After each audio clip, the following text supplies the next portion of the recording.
ভালো আছেন আপনারা? এখানে কি শাহরুখ খানকে এখানে বেশি নাকি? এখানে কি সব ঐশ্বরিয়া রায় কিংবা ক্যারিনা দেখছি ম্যাক্সিমাম নাকি? নাকি আমার নায়িকা ববি কোনটা?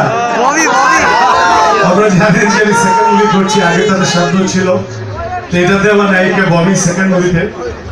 তো আপনাদের সবাইকে প্রথমেই আমার সালাম, আপনাদেরকে শুভেচ্ছা ভালোবাসা। আমার খুব ভালো লাগছে যে অসংখ্য ভাই বোন বন্ধুরা এখানে সবাই। তো একটি কথা বলবো যে যেটা হচ্ছে যে আপনারা ভালোবাসেন বলেই আমি আপনাদের কাছে, আপনাদের সামনে এবং টেলিভিশনের রাস্তাঘাটে কিংবা প্রধানমন্ত্রী দপ্তরে সব জায়গায় গান করি। তো প্রথম কৃতজ্ঞতাটুকু আপনাদেরকে জানাবো মাথা নুয়ে। আপনাদেরকে ধন্যবাদ। 5 মিনিট সময় চেয়ে নিব, তারপরে গান শুরু হয়ে যাবে। 5 মিনিট।